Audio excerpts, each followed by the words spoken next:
저는 올해 78세 할머니입니다. 슬하에 일남 이녀, 총 3자녀를 뒀어요. 큰아들 민준이, 둘째 딸 지혜, 막내 딸 수진이, 3명 모두 대학까지 보내고 결혼도 시켰죠. 남편 얘기를 해야겠네요. 남편은 사업가였습니다. 그것도 꽤 성공한 사업가였어요. 하지만 우리 부부는 자식들에게 그 사실을 철저히 숨겼죠. 남편과 제가 내린 결론은 명확했습니다. 돈이 있다는 걸 알면 자식들이 제대로 크지 못한다는 거였어요. 어릴 때부터 부족함 없이 크면 인생의 무게를 모르고 자란다고 생각했죠. 그래서 우리는 평범한 가정인 척했습니다. 아니, 평범보다 조금 못 사는 집처럼 보이려고 애썼어요. 자식들은 아버지가 작은 사업을 한다고만 알았습니다. 겨우 생계를 유지하는 정도라고 생각했죠. 실제로는 분당 야탐역 근처에 작은 상가 건물이 있었고 사업으로 모은 돈도 상당했습니다. 하지만 그 누구에게도 말하지 않았어요. 5년 전 남편이 세상을 떠났습니다. 갑작스러운 심장마비였어요. 그날 아침까지도 멀쩡하던 사람이 저녁에는 차가운 시신이 되어 있었죠. 장례식장은 눈물바다였습니다. 민준이는 통곡했고 지혜도 울음을 멈추지 못했어요. 수진이는 아버지 관 앞에서 하루 종일 꼼짝도 하지 않았죠. 그때는 자식들이 모두 효자 효녀였습니다. 적어도 제 눈에는 그렇게 보였어요. 장례를 치르고 49제까지 끝냈을 때 남편의 변호사가 저를 찾아왔습니다. 남편이 남긴 재산 목록을 건네받았어요. 분당 야탐역 근처 상가 건물 한 채, 예금 20억 원. 그게 전부였습니다. 남편은 유언장도 남겼어요. 아내인 저에게 모든 재산을 상속한다는 내용이었죠. 그리고 마지막 문장이 있었습니다. 여보, 자식들에게는 아직 알리지 마시오. 당신이 판단할 때가 되면 그때 결정하시오. 저는 그 유언장을 읽으며 울었습니다. 남편도 같은 생각이었던 거예요. 자식들의 본심을 확인하고 싶었던 거죠. 상가 건물에서 나오는 월세 수입만 1,000만 원이 넘었습니다. 저는 그 돈으로 충분히 편하게 살 수 있었어요. 2년 전 제 마음속에 의심이 자라기 시작했습니다. 건강검진에서 당뇨 진단을 받은 날이었어요. 의사는 식단 관리를 잘하면 괜찮다고 했지만 저는 문득 생각했죠. 내가 아프면 자식들이 어떻게 나올까? 그날부터 계획을 세웠습니다. 자식들에게 거짓말을 하기로 한 거예요. 남편이 남긴 재산이 없다고, 오히려 빚만 남았다고 말하기로 했죠. 변호사에게 부탁해서 상가 건물 명의를 친구 이름으로 잠시 옮겨놨습니다. 예금도 비밀 계좌로 이체했어요. 그리고 자식들을 불렀습니다. 민준이, 지혜, 수진이. 3명 모두 모인 자리에서 저는 침통한 표정으로 말했어요. 사실은 말이야, 너희 아버지가 사업 정리하면서 빚을 많이 남기셨어. 병원비 때문에 돈을 많이 썼거든. 민준이가 먼저 물었습니다. 얼마나요, 엄마? 한 2억 정도 되는 것 같아. 집도 팔아야 할 것 같고. 지혜가 한숨을 쉬었어요. 그걸 이제 말씀하세요. 수진이는 제 손을 잡았습니다. 엄마, 괜찮아요. 우리가 있잖아요. 그때까지만 해도 자식들은 괜찮아 보였습니다. 하지만 진짜 테스트는 그 다음부터였어요. 저는 월 40만 원짜리 단칸방으로 이사했습니다. 큰 집을 정리하고 짐도 대부분 버렸죠. 이사하던 날 민준이가 왔습니다. 방을 둘러보더니 이렇게 말했어요. 엄마, 여기서 어떻게 살아요? 괜찮아. 혼자 사는데 이 정도면 충분해. 민준이는 한참을 머뭇거리더니 나갔습니다. 그때 느꼈어요. 아들의 눈빛이 예전과 달랐다는 걸. 걱정이 아니라 불편함이 보였죠. 마치 가난한 엄마가 짐이 된 것 같은 표정이었습니다. 처음 2달은 민준이가 일주일에 한 번씩 찾아왔어요. 과일도 사오고 안부도 물었죠. 하지만 시간이 지날수록 연락이 뜸해졌습니다. 일주일에 한 번이 2주에 한 번이 됐고 한 달에 한 번이 됐어요. 그러더니 2달에 한 번, 결국에는 전화도 잘 받지 않게 됐죠. 엄마, 회사 일이 바빠서요. 다음에 갈게요. 민준이의 목소리는 점점 차가워졌습니다. 바쁜 게 아니었어요. 귀찮았던 거죠. 가난한 엄마를 만나는 게 부담스러웠던 겁니다. 지혜는 더 심했습니다. 이사 후 한 달쯤 지나서 한 번 왔어요. 그날 지혜는 방 안을 둘러보며 혀를 찼습니다. 엄마가 돈 관리를 못해서 이 지경이 됐겠죠. 아버지 돌아가시고 5년이나 지났는데 왜 이제 말씀하세요? 저는 아무 말도 하지 않았습니다. 그냥 듣고 있었어요. 지혜는 30분도 안 되어 나갔죠. 급한 약속이 있다면서요. 거짓말이었습니다. 그냥 빨리 나가고 싶었던 거예요. 수진이만 달랐습니다. 막내는 일주일에 한 번씩 찾아왔어요. 밑반찬을 싸왔고 과일도 챙겨왔죠. 방이 좁다고 함께 살자고 했습니다.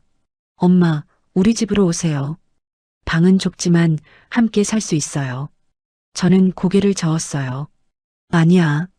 엄마는 여기가 편해. 수진이는 울먹였습니다. 오빠 언니는 왜 이러는지 모르겠어요. 돈이 없어도 우리 엄마인데. 그 말을 듣는 순간 가슴이 먹먹해졌습니다. 수진이는 진심이었어요. 돈이 있든 없든 엄마는 엄마라는 걸 아는 아이였죠. 시간이 지날수록 민준이와 지혜의 연락은 더 뜸해졌습니다. 전화를 해도 바쁘다는 말만 돌아왔어요. 명절에도 얼굴을 보기 힘들었죠. 그렇게 2년이 흘렀습니다. 그동안 저는 모든 걸 지켜봤어요. 누가 진짜 효자 효녀인지, 누가 돈 때문에 저를 대하는지. 이제 끝낼 때가 됐다고 생각했습니다. 2년간의 관찰이 끝나갈 무렵 결정적인 순간들이 있었습니다. 제 생일날이었어요. 78세 생일이었죠. 아침부터 전화를 기다렸습니다. 혹시 민준이가 전화할까, 지혜가 문자라도 보낼까 싶었어요. 하지만 아무 연락도 없었죠. 점심때가 지나고 오후가 되고 저녁이 됐습니다. 여전히 조용했어요. 그때 문을 두드리는 소리가 났습니다. 수진이었어요.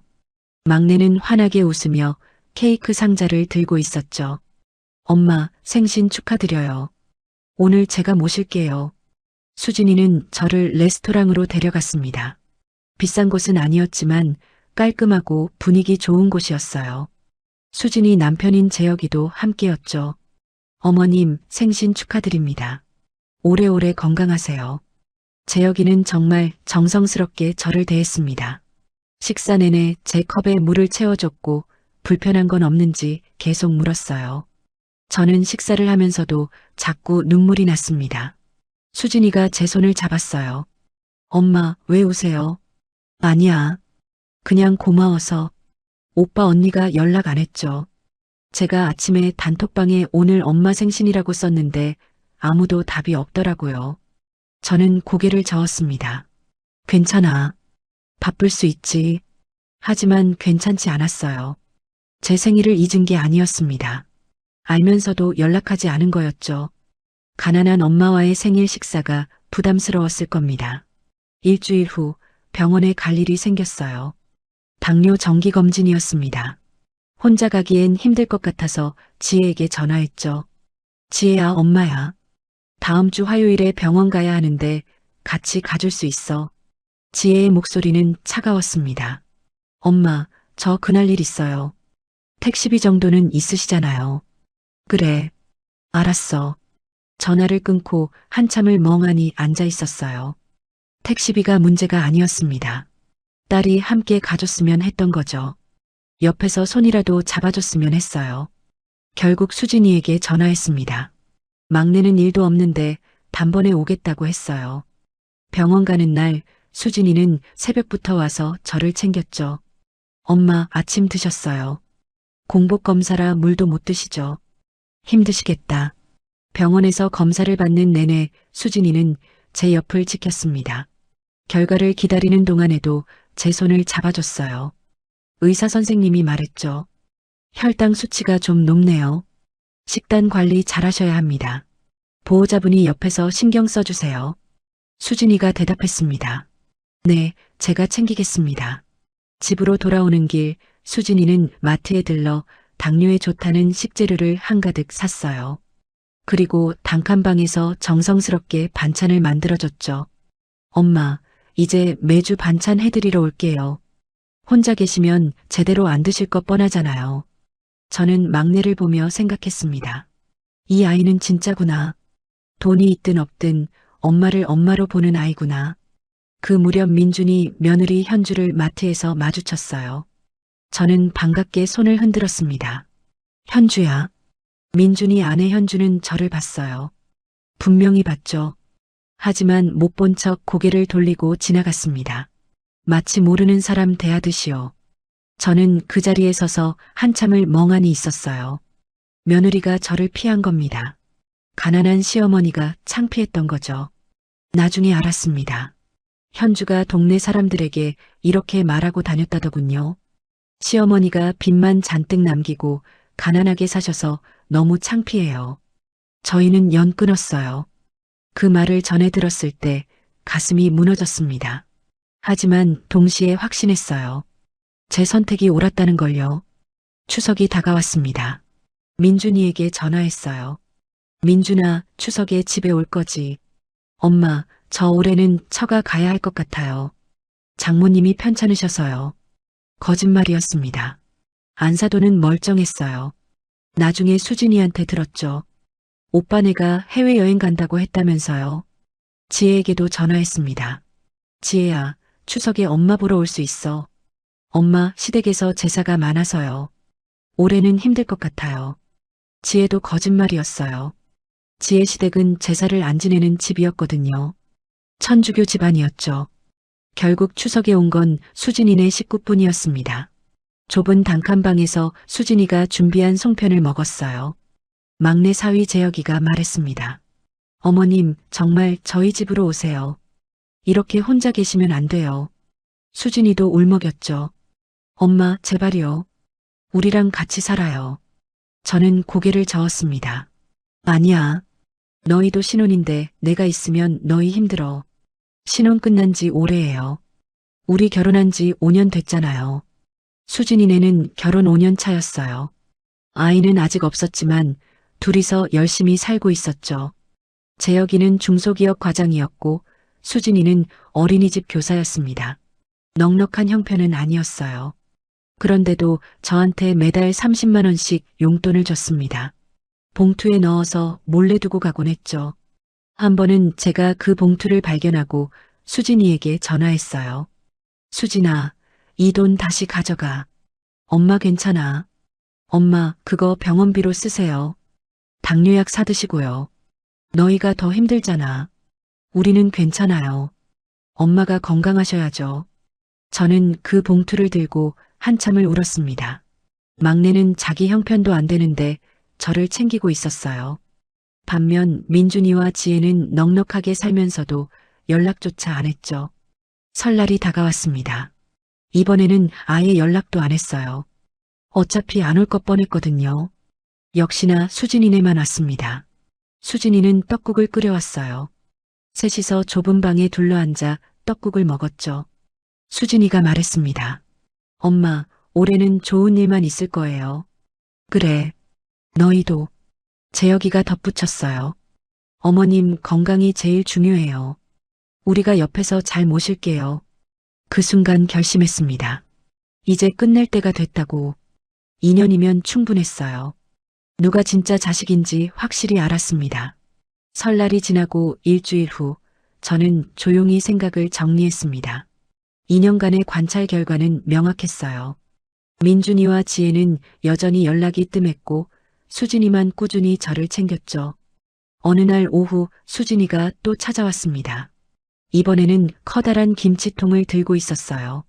엄마, 김장김치 담갔어요. 이거 드세요. 수진아, 너무 무거운데 혼자 들고 왔어. 괜찮아요. 엄마 혼자 계시는데 김치는 있어야죠. 수진이는 냉장고를 정리하고 김치를 넣었습니다.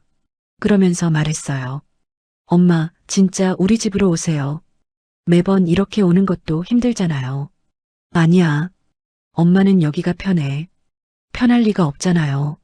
이렇게 좁은 방에서 저는 수진이의 손을 잡았습니다. 엄마가 여기 있고 싶어서 있는 거야. 걱정하지 마. 수진이는 더 이상 말하지 않았어요. 하지만 눈빛에서 걱정이 가득했죠. 며칠 후 마트에서 장을 보다가 또 현주를 마주쳤습니다. 이번에는 카트를 밀고 가던 현주가 저를 발견하고는 황급히 반대편 통로로 사라졌어요. 도망가듯 피하는 모습을 보며 씁쓸했습니다. 며느리가 시어머니를 이렇게까지 피하다니. 5년 전 남편 장례식 때는 그렇게 울더니 지금은 쳐다보지도 않는군요. 집으로 돌아오는 길 민준이한테 전화를 한번 걸어봤습니다. 그래도 아들인데 안부라도 물어야 하지 않겠어요. 여보세요. 민준아, 엄마야. 아, 엄마. 무슨 일이세요? 목소리가 차갑게 식어 있었습니다. 아니야. 그냥 목소리 듣고 싶어서. 엄마, 지금 회의 중이에요. 나중에 전화 드릴게요. 그래. 바쁘구나. 전화는 3분도 안 돼서 끊겼습니다. 나중에 전화한다던 민준이는 그날도 그 다음 날도 전화하지 않았어요. 다음 주에는 지혜한테 전화했습니다. 역시 같은 반응이었죠. 전화를 받기는 했지만 5분도 채우지 못하고 급하다며 끊었습니다. 엄마, 서연이 학원 데려다 줘야 해서요. 나중에 연락드릴게요. 나중에 연락한다는 말은 거짓말이었습니다. 일주일이 지나도 한 달이 지나도 연락은 없었어요. 그 무렵 병원 재검진 날이 다가왔습니다. 당뇨 수치를 확인해야 했죠. 수진이가 또 함께 가져왔습니다. 엄마, 오늘 공복 검사라고 하셨죠? 아침 안 드셨어요? 응, 안 먹었어. 병원 대기실에서 기다리는데 의사 선생님이 저를 불렀어요. 수진이가 함께 진료실에 들어갔습니다. 혈당 수치가 많이 좋아졌네요. 보호자분이 잘 챙기시나 봐요. 의사는 수진이를 보며 칭찬했습니다. 어머니 식단 관리 계속 잘해주세요. 약도 꾸준히 드시고 계시고 이대로만 하시면 됩니다. 네, 선생님. 제가 계속 챙기겠습니다. 진료실을 나오며 의사의 말이 가슴에 와닿았습니다. 보호자분이 잘 챙기신다고. 그 보호자는 막내딸 뿐이었어요. 집으로 돌아오는 길 수진이가 또 마트에 들렀습니다. 채소와 생선을 샀죠. 엄마, 오늘 저녁에 생선구이 해드릴게요. 당뇨에 좋대요. 수진아, 너 일은 안 해도 돼? 오늘 쉬는 날이에요. 걱정 마세요. 단칸방으로 돌아와서 수진이는 저녁을 준비했습니다. 좁은 주방에서 생선을 굽고 나물을 무쳤어요. 저는 그 모습을 보며 눈물이 났습니다. 저녁을 먹으면서 수진이가 말했어요. 엄마, 매주 반찬 만들어서 가져올게요. 냉장고에 넣어두시면 일주일은 드실 수 있게요. 너무 힘들 텐데. 안 힘들어요. 엄마 건강이 제일 중요하죠. 수진이는 정말 약속을 지켰습니다. 매주 화요일마다 퇴근 후 들러서 반찬을 채워갔어요. 시금치나물, 멸치볶음, 두부조림. 당뇨에 좋은 음식들로 냉장고를 가득 채웠죠. 주말에는 재혁이와 함께 왔습니다. 재혁이는 단칸방 청소를 도와주었어요. 어머님, 편찮으신 데 없으세요? 괜찮아. 수진이가 잘 챙겨줘서 당연한 일이죠. 저희가 더 자주 와야 하는데 죄송합니다. 재혁이는 정말 착한 사위였습니다. 수진이를 잘 만났다고 생각했어요. 봄이 왔습니다. 단칸방 창문 너머로 벚꽃이 피는 게 보였어요. 2년이 지났구나 싶었습니다. 민준이한테 한 번 더 전화를 걸어봤습니다. 마지막 기회를 주고 싶었어요. 민준아. 네, 엄마. 요즘 어떻게 지내? 바빠요. 회사 일이 많아서요. 그래. 건강은 괜찮고. 네. 엄마도 건강하세요. 통화는 2분 만에 끝났습니다. 안부 인사조차 제대로 나누지 못했죠. 아들은 빨리 끊고 싶어 했어요. 지혜는 아예 전화를 받지 않았습니다. 3번을 걸었지만 모두 부재 중이었어요. 나중에 문자가 왔죠. 엄마, 바빠서 전화 못 받았어요. 무슨 일이세요? 저는 답장하지 않았습니다. 무슨 일이 있어야 엄마가 전화하나요? 그냥 목소리 듣고 싶어서 전화했을 뿐인데. 그날 저녁 수진이가 또 찾아왔습니다. 이번에는 딸기를 한 박스 들고 왔어요. 엄마, 딸기 나왔어요. 당 떨어지실까봐 샀어요. 수진아, 돈 아까운데. 엄마 드시는 건 아깝지 않아요. 딸기를 씻어서 둘이 나눠 먹었습니다. 달콤했어요. 딸기보다 더 달콤한 건 수진이의 마음이었죠. 엄마, 오빠, 언니는 어떻게 지내는지 궁금하지 않으세요? 수진이가 조심스럽게 물었습니다. 글쎄, 잘 살고 있겠지. 연락은 안 하세요? 응, 이제 끝난 사람들이야. 수진이는 더 이상 묻지 않았습니다. 하지만 눈빛이 슬퍼 보였어요. 여름이 다가왔습니다. 2년이 완전히 지난 거예요. 저는 이제 결정을 내릴 때가 됐다고 생각했습니다. 김 변호사에게 전화를 걸었어요. 변호사님, 유언장 작성하고 싶습니다. 언제 오시겠습니까? 다음 주 월요일 가능할까요? 네, 사모님. 기다리겠습니다. 전화를 끊고 창밖을 바라봤습니다. 2년간의 테스트가 끝났어요. 누가 진짜 자식인지 확실히 알았죠. 이제 진실을 밝히고 막내에게만 모든 것을 주기로 최종 결심했습니다. 민준이와 지혜는 기회를 가졌어요. 2년이라는 긴 시간 동안요. 하지만 그 기회를 스스로 버렸죠. 후회는 없었습니다. 이건 제가 내린 올바른 결정이었어요. 다음 주 월요일 김 변호사 사무실로 갔습니다. 2년 만에 제대로 된 옷을 차려입었어요. 옷장 깊숙이 넣어뒀던 정장을 꺼냈죠. 변호사는 저를 맞으며 의자를 권했습니다. 사모님 결심하셨습니까? 네.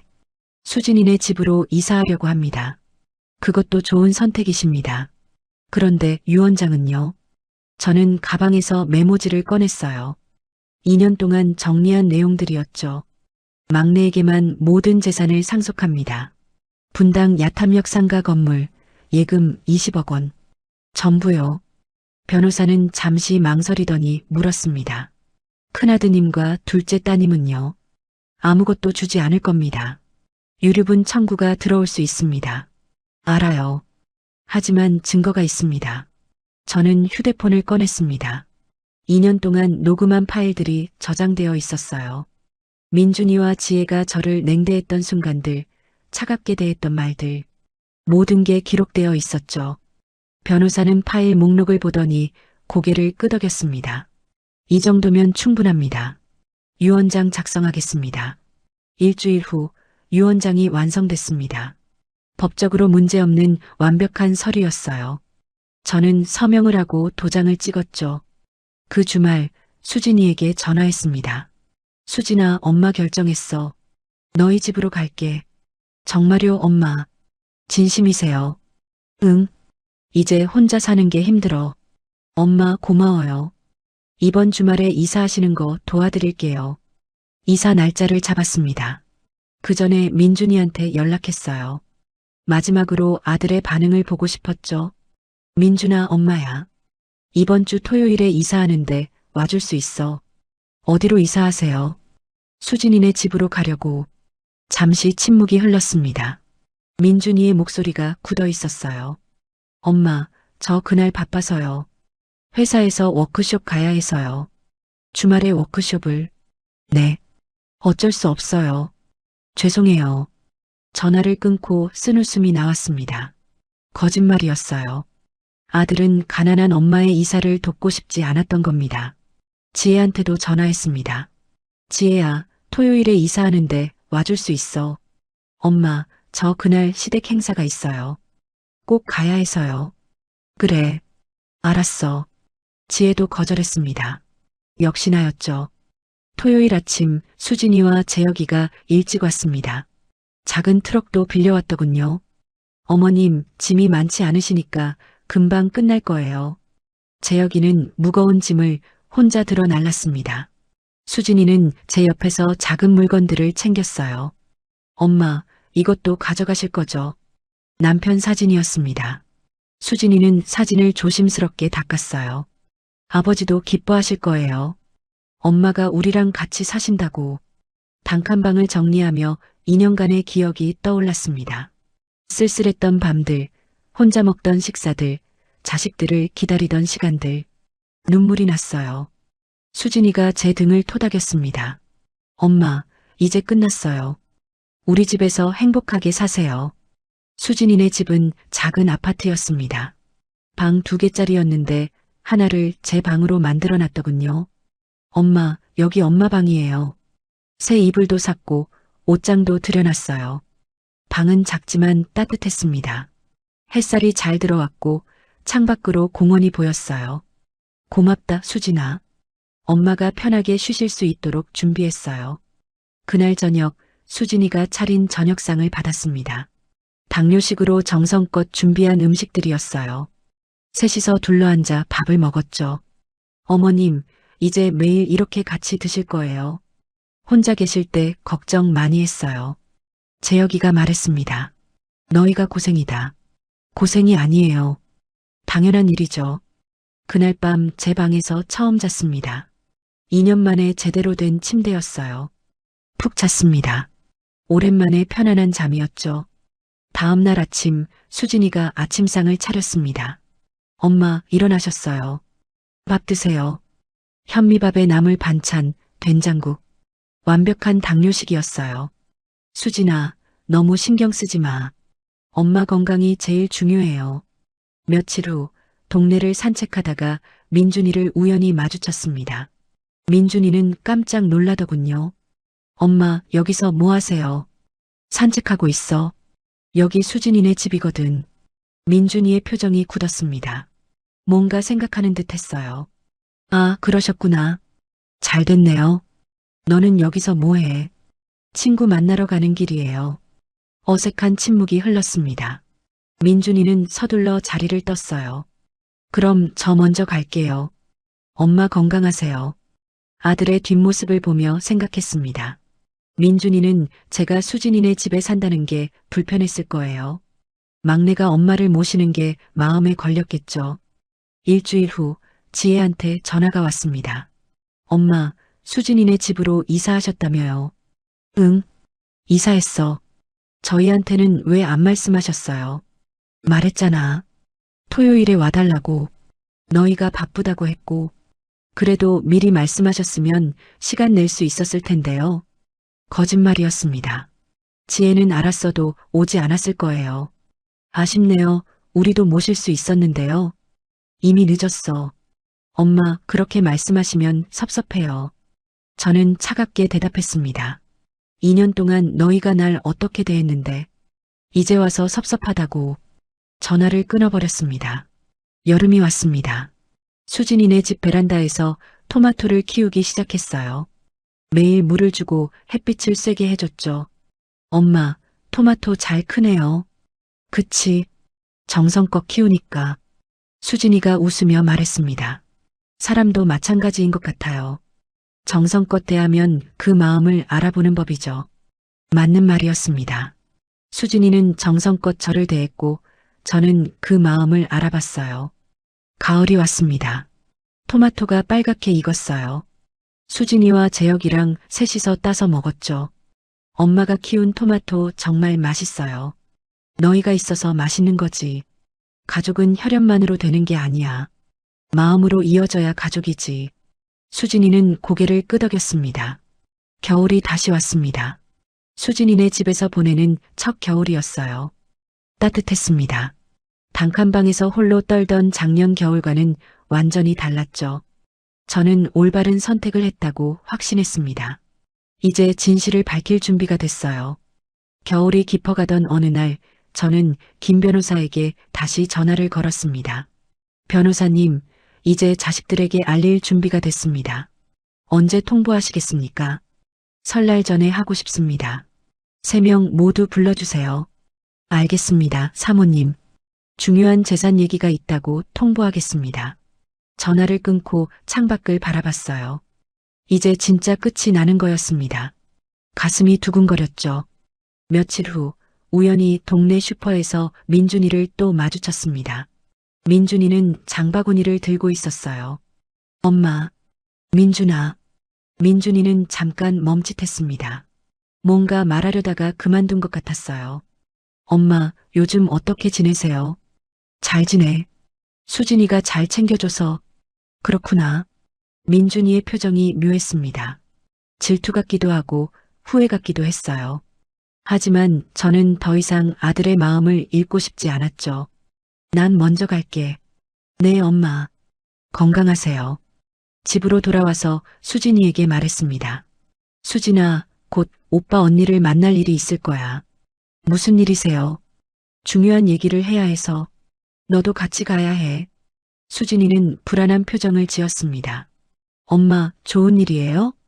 글쎄, 엄마한테는 좋은 일이야. 일주일 후 지혜한테 전화가 왔습니다. 오랜만이었어요. 엄마, 변호사 사무실에서 연락 왔던데요. 무슨 일이세요? 가서 얘기하자. 혹시 아빠 재산 정리하시는 거예요? 지혜의 목소리에 기대감이 묻어났습니다. 역시나 돈 얘기만 나오면 관심을 보이는군요. 가서 얘기한다니까. 알겠어요, 엄마. 민준이한테도 연락이 갔는지 다음 날 전화가 왔습니다. 엄마, 변호사 사무실로 오라는데 무슨 일이에요? 중요한 얘기가 있어서. 재산 관련된 거예요? 그래. 너희 아버지가 남긴 것들 정리해야지. 민준이의 목소리가 갑자기 밝아졌습니다. 아, 그러셨구나. 알겠습니다. 꼭 갈게요. 2년 동안 연락도 잘 안 하던 아들이 갑자기 적극적으로 나왔어요. 재산 얘기만 나오면 이렇게 변하는군요. 설날 전날 변호사 사무실로 향했습니다. 수진이와 재혁이가 함께였어요. 엄마, 긴장되세요? 아니야. 오히려 시원한 기분이야. 변호사 사무실에 도착했을 때 민준이와 지혜는 이미 와 있었습니다. 민준이 아내 현주, 지혜 남편 성민이도 함께였죠. 민준이가 저를 보자마자 환하게 웃었습니다. 엄마 오셨어요. 2년 만에 보는 환한 미소였어요. 지혜도 다가와서 제 팔을 잡았죠. 엄마, 요즘 건강하세요? 얼굴이 좋아 보이세요. 갑자기 다정해진 자식들이었습니다. 역겨웠어요. 돈 냄새를 맡으니까 이렇게 변하는 거겠죠. 앉아. 저는 차갑게 말했습니다. 민준이와 지혜는 서로 눈치를 보며 자리에 앉았어요. 김 변호사가 회의실 문을 닫았습니다. 다들 오셨네요. 시작하겠습니다. 민준이가 먼저 말했습니다. 엄마, 무슨 일이세요? 혹시 빚 정리하시는 거예요? 저희가 도와드릴 수 있어요. 갑자기 효자가 됐군요. 지혜도 거들었어요. 엄마, 이제 병원비 걱정 마세요. 저희가 있잖아요. 2년 동안 어디 있다가 이제 나타났는지. 저는 냉소를 머금었습니다. 현주도 말했어요. 어머님, 저희가 모시겠습니다. 수진이만 고생시키면 안 되죠. 마트에서 저를 못 본 척하던 며느리가 갑자기 효부가 됐습니다. 웃기는 일이었어요. 김 변호사가 서류를 꺼냈습니다. 사모님 말씀하시겠습니까? 저는 천천히 입을 열었습니다. 사실은 2년 전에 거짓말했어. 빚 같은 거 없었어. 회의실이 순간 조용해졌습니다. 민준이가 눈을 깜빡였어요. 무슨 말씀이세요? 너희 아버지가 남긴 재산이 있단다. 빚은 한 푼도 없었어. 지혜의 얼굴이 하얗게 질렸습니다. 그럼 그동안은 뭐였어요? 너희 본심을 보고 싶었어. 김 변호사가 서류를 펼쳤습니다. 부동산 등기부등본, 은행 잔고증명서, 하나하나 테이블 위에 놓았죠. 분당 야탐역 인근 상가 건물 1동. 현재 시세 약 40억 원. 월 임대 수익 1,000만 원. 그리고 예금 20억 원. 총 60억 원 상당의 재산입니다. 민준이가 벌떡 일어났습니다. 이게 무슨 소리예요? 엄마, 우리한테 왜 이러세요? 앉아. 제 목소리가 차갑게 나왔어요. 민준이는 주춤하더니 다시 앉았습니다. 지혜가 떨리는 목소리로 물었어요. 그럼 그동안 우리를 시험한 거예요. 그래. 시험했어. 그리고 결과를 봤지. 현주가 끼어들었습니다. 어머님, 그건 너무하시는 거 아니에요. 너무한 건 너희야. 2년 동안 나한테 어떻게 했는데. 저는 민준이를 똑바로 쳐다봤습니다. 민준아, 너는 회사 일 바빠서 못 온다고 했지. 추석에 장모님 편찮으시다며 거짓말했고 사실은 해외여행 갔더라. 민준이가 입을 열었다 닫았습니다. 변명할 수가 없었던 거예요. 지혜야, 너는 어땠어? 엄마가 돈 관리를 못해서 이 지경이 됐다고 했지. 병원 갈 때 택시비 정도는 있다고도 했고. 지혜의 얼굴이 빨개졌어요. 할 말이 없었던 거죠. 그리고 현주. 며느리 현주를 쳐다봤습니다. 현주는 고개를 숙였어요. 마트에서 날 못 본 척했지. 동네 사람들한테 시어머니 가난해서 창피하다고 말하고 다녔고 연 끊었다고도 했어. 현주가 작은 목소리로 말했습니다. 죄송해요, 어머님. 미안하다고 다야. 2년이야. 2년 동안 너희가 나한테 어떻게 했는지 다 봤어. 지혜가 울먹이기 시작했습니다. 엄마, 저희가 잘못했어요. 이제 와서 소용없어. 김 변호사가 유언장을 꺼냈습니다. 사모님께서 작성하신 유언장입니다. 낭독하겠습니다. 회의실이 다시 조용해졌습니다. 민준이와 지혜는 긴장한 표정으로 변호사를 쳐다봤어요. 본인 정경숙은 분당 야탐역 상가 건물과 예금 20억 원, 총 60억 원 상당의 전 재산을 막내딸 정수진에게 상속한다. 민준이가 소리쳤습니다. 그게 말이 돼요.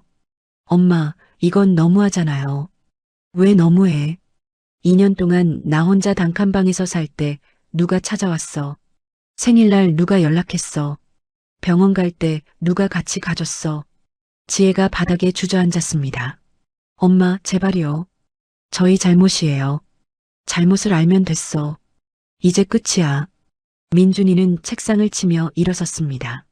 엄마, 이건 불공평해요. 법적으로 유류분이 있어요. 저희도 권리가 있다고요. 유류분 청구하고 싶으면 해봐. 저는 차갑게 대답했습니다. 김 변호사가 노트북을 열었어요. 그러시겠다면 사모님께서 준비하신 자료를 공개하겠습니다. 변호사가 파일을 재생했습니다. 스피커에서 민준이 목소리가 흘러나왔어요. 엄마 빚 때문에 우리까지 피해볼까봐 걱정이야. 민준이가 2년 전에 아내 현주한테 했던 말이었습니다. 제가 몰래 녹음한 거였죠. 다음은 지혜 목소리였습니다. 엄마가 돈 관리를 못해서 이렇게 된 거잖아. 우리한테 왜 이래? 지혜가 남편 성민이한테 했던 말이었어요. 현주 목소리도 들렸습니다. 시어머니 가난해서 너무 창피해. 우리는 연 끊었어. 2년 동안 녹음한 파일들이었습니다. 자녀들의 차갑던 말들, 냉대, 거짓말. 모든 게 고스란히 담겨 있었어요. 민준이와 지혜는 할 말을 잃었습니다. 얼굴이 새하얗게 질렸죠. 김 변호사가 말했습니다. 이 녹음 파일들은 법정에서도 효력이 있습니다. 유류분 청구하시면 이 파일들도 함께 제출될 겁니다. 그럼 자녀분들이 어머님을 어떻게 대했는지 공개되겠죠. 지혜가 무릎을 꿇었어요. 엄마, 제발요. 우리 잘못했어요. 용서해 주세요. 민준이도 고개를 숙였습니다. 엄마, 다시는 안 그럴게요. 제발 기회를 주세요. 성민이가 말했습니다.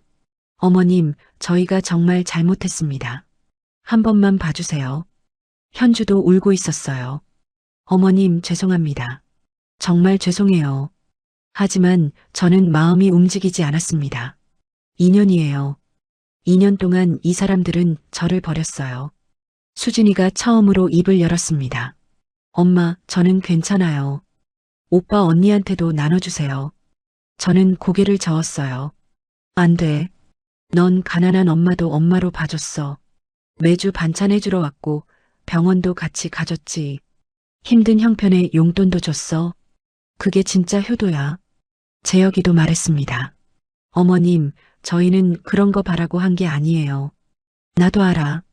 그래서 너희한테 주는 거야. 민준이가 다시 소리쳤습니다. 엄마, 그래도 이건 너무해요. 저도 아들인데요. 아들이 뭐가 중요해. 2년 동안 넌 아들이 아니었어. 지혜가 바닥에 엎드려 울었습니다. 엄마, 한 번만요. 제발 한 번만 기회를 주세요. 기회는 2년 동안 있었어. 너희가 안 한 거지. 저는 자리에서 일어났습니다. 이제 끝이야. 너희한테 줄 건 아무것도 없어. 민준이가 제 앞을 가로막았습니다. 눈에는 눈물이 그득했어요. 엄마, 정말 이러실 거예요. 저 큰아들인데요. 큰아들이 뭐가 중요해. 2년 동안 넌 아들 노릇 안 했잖아. 민준이는 그 자리에 주저앉았습니다. 현주도 울고 있었죠. 지혜는 바닥에 엎드려 흐느끼고 있었어요. 저는 뒤돌아보지 않았습니다. 수진이와 재혁이만 데리고 회의실을 나왔어요. 복도에서 수진이가 말했습니다. 엄마, 정말 괜찮으세요? 오빠 언니가 너무 불쌍해 보여요. 불쌍한 건 2년 동안 혼자였던 엄마야. 재혁이가 제 손을 잡았습니다. 어머님, 올바른 결정하셨어요. 저희가 잘 모시겠습니다. 집으로 돌아오는 길 마음이 복잡했습니다. 후회는 없었어요. 하지만 마음 한편이 아팠죠.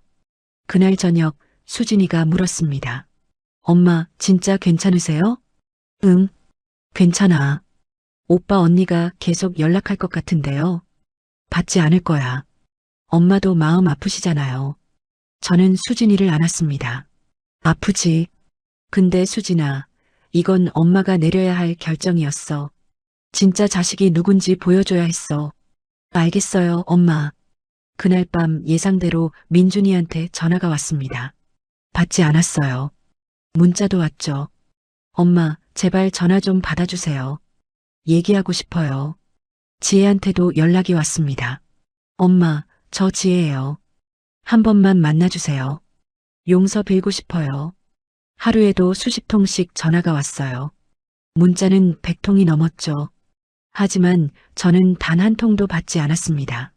일주일쯤 지났을 때 민준이가 집 앞에 나타났습니다. 초인종을 눌렀어요. 수진이가 인터폰을 확인했습니다. 엄마, 오빠예요. 안 받아. 엄마를 만나고 싶다는데요. 안 된다고 해.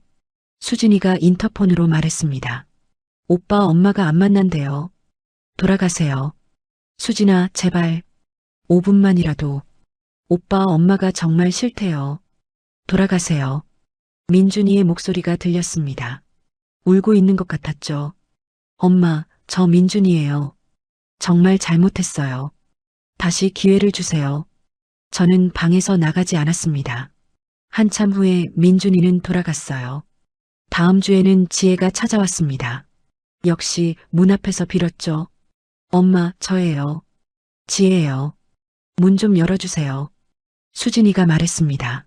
언니, 엄마가 안 만난대요. 수진아, 언니가 잘못했어. 제발 엄마 좀 만나게 해줘. 언니, 2년 동안 뭐 했어요? 지금 와서 후회해도 늦었어요.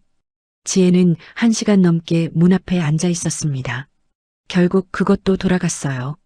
한 달이 지났습니다. 민준이와 지혜의 연락은 계속됐지만 저는 한 번도 받지 않았어요. 어느 날 김 변호사한테 전화가 왔습니다. 사모님 민준 씨와 지혜 씨가 유류분 청구를 고려하고 있다고 합니다. 그렇게 하라고 하세요. 녹음 파일 준비되어 있으니까요. 알겠습니다. 일주일 후 다시 변호사한테 전화가 왔습니다. 사모님 민준 씨와 지혜 씨가 유류분 청구 소송을 취하했습니다. 그래요. 그리고 더 이상 어머님께 연락하지 않겠다는 각서도 썼습니다. 잘 됐네요. 사모님, 이제 완전히 끝나셨습니다. 전화를 끊고 창밖을 바라봤습니다. 끝이구나 싶었어요. 진짜 끝이었죠. 그날 저녁 수진이한테 말했습니다. 수진아, 상가 건물이랑 예금은 다 내 거야. 법적으로 완료됐어. 엄마, 그런 거 중요하지 않아요. 엄마가 건강하게 오래 사시는 게 중요해요. 그래도 알아야지. 매달 월세 1,000만 원 나와. 그거로 우리 셋이 편하게 살 수 있어. 재혁이가 말했습니다. 어머님, 저희는 어머님 모시는 게 좋아요. 돈은 중요하지 않아요. 저는 수진이네 부부를 보며 생각했습니다. 이 사람들이 진짜 가족이구나. 밤에 잠자리에 들기 전 남편 사진을 봤습니다. 여보, 우리 잘한 거 맞죠? 막내한테 다 주기로 한 거. 수진이가 우리 진짜 딸이에요. 민준이와 지혜는 후회하겠죠. 평생 후회하며 살 겁니다. 하지만 그건 자기들이 선택한 거예요. 가난한 엄마를 버린 건 자기들이었으니까요. 저는 이제 행복합니다. 후회는 없어요. 단 한 번도요. 상속 통보 후 한 달이 지났습니다. 민준이와 지혜가 각서를 쓴 뒤로 연락은 완전히 끊겼어요. 조용한 나날이 이어졌죠. 어느 봄날 오후 수진이와 함께 베란다에서 토마토를 보살피고 있었습니다. 토마토가 무럭무럭 자라고 있었어요. 엄마, 올해는 토마토가 정말 많이 열릴 것 같아요. 그치? 정성껏 키우니까. 그때 초인종이 울렸습니다. 수진이가 인터폰을 확인하더니 표정이 굳었어요. 엄마, 오빠예요. 안 받는다고 했잖아. 근데 엄마, 오빠가 너무 야윈 것 같아요. 얼굴이 많이 상했어요. 저는 잠시 망설였습니다. 하지만 고개를 저었어요. 그래도 안 돼. 수진이가 인터폰으로 말했습니다. 오빠, 돌아가요. 엄마가 안 만난대요. 민준이의 목소리가 들렸습니다. 힘없는 목소리였어요. 수진아, 1분만. 엄마 얼굴만 보고 갈게. 오빠 안 된다니까요. 부탁이야. 제발. 민준이는 1시간 넘게 문 앞에서 기다렸습니다. 하지만 저는 끝까지 나가지 않았어요. 결국 민준이는 돌아갔죠. 창문 너머로 아들의 뒷모습이 보였습니다. 어깨가 축 처져 있었어요. 걸음걸이도 느렸죠. 마음 한편이 아팠지만 저는 고개를 돌렸습니다.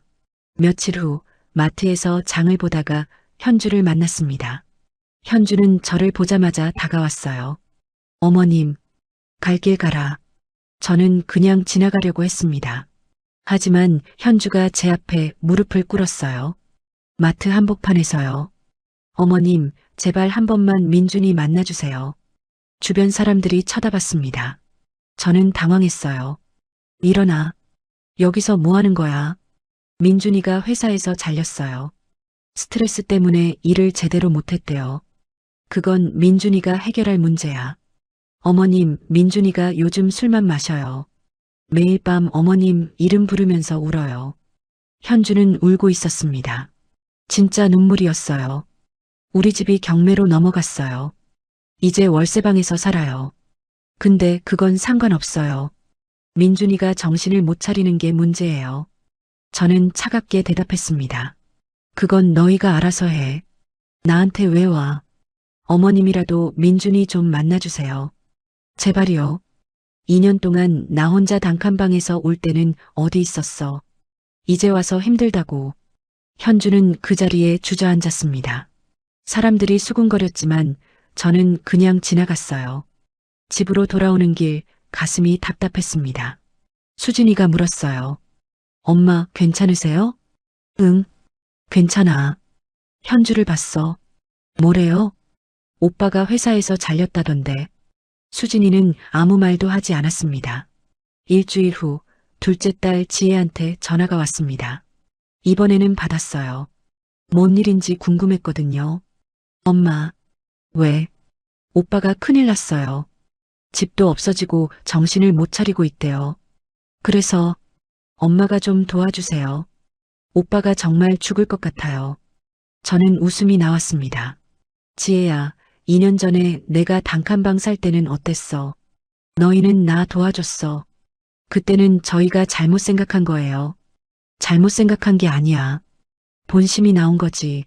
엄마, 제발이요. 나도 이제 늙었어. 내 인생 편하게 살고 싶어. 너희 걱정까지 할 여유 없어. 엄마. 그리고 지혜야, 너희도 사업 정리했다며. 힘들겠다. 네. 남편이 사업 실패했어요. 빚이 좀 남았고요. 그것도 너희가 해결해야지. 전화를 끊어버렸습니다. 수진이가 걱정스러운 얼굴로 물었어요. 엄마, 오빠네랑 언니네가 정말 힘든가 봐요. 힘들겠지. 근데 그건 자기가 만든 거야. 그래도 가족인데요.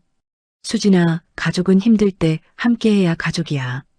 2년 동안 나한테 그랬어. 이제 와서 가족이라고 하면 되는 거야. 수진이는 더 이상 말하지 않았습니다. 여름이 왔습니다. 베란다 토마토가 빨갛게 익었어요. 수진이와 재혁이랑 셋이서 따서 먹었죠.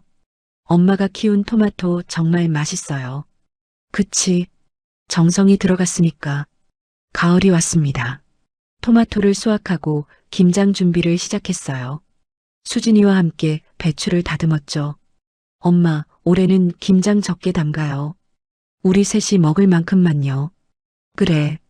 그게 좋겠다. 예전에는 5식구 먹을 만큼 담갔었어요. 이제는 셋뿐이었죠. 김 변호사한테 마지막 전화가 왔습니다. 사모님, 상속 절차가 완전히 끝났습니다. 모든 재산이 수진 씨 명의로 이전됐습니다. 고생하셨습니다, 변호사님. 사모님 마음 편하십니까? 편해요. 올바른 결정을 했으니까요. 전화를 끊고 베란다로 나갔습니다. 저녁 노을이 아름다웠어요. 수진이가 뒤에서 안아줬습니다. 엄마 사랑해요. 나도 사랑해. 엄마 덕분에 행복해요. 엄마도 너희 덕분에 행복해. 그날 밤 남편 사진을 오랫동안 바라봤습니다. 여보, 우리 딸들 잘 키웠죠? 막내는 진짜 효녀예요. 당신도 수진이 자랑스럽겠죠? 창밖으로 별이 총총했습니다. 남편이 어디선가 웃고 있을 것 같았어요. 저는 이제 진짜 행복합니다. 수진이네 집에서 편하게 살고 있어요.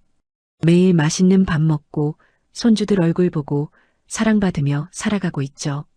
민준이와 지혜는 후회하겠죠. 평생 후회하며 살 겁니다. 하지만 그건 자기들이 선택한 거예요. 가난한 엄마를 버린 건 자기들이었으니까요. 돈이 있든 없든 진짜 자식은 따로 있다는 걸 배웠습니다. 그리고 그 진짜 자식한테 제 모든 걸 줬어요. 후회는 없습니다. 단 한 번도요. 베란다에서 키운 토마토를 수확하며 생각했습니다. 정성껏 돌보면 열매를 맺는다고. 사람도 마찬가지예요. 수진이는 2년 동안 저를 정성껏 돌봤습니다. 그래서 60억이라는 열매를 받은 거죠. 민준이와 지혜는 저를 방치했습니다. 그래서 아무것도 받지 못한 거고요. 이게 공평한 겁니다. 이게 정의예요. 저는 이제 편안합니다. 수진이와 재혁이 옆에서 남은 인생을 행복하게 살 거예요. 사랑받으며 존중받으며 행복하게요. 그게 제가 받을 자격이 있는 삶이니까요. 저녁 식탁에 앉아 수진이가 차린 저녁을 먹었습니다. 따뜻한 밥, 정성 담긴 반찬들. 행복했어요. 잘 먹을게. 맛있게 드세요, 엄마. 이게 진짜 가족입니다. 돈이 아니라 마음으로 이어진 가족이요. 그리고 저는 그 진짜 가족과 함께 행복하게 살고 있습니다. 지금 이 순간도 앞으로도요.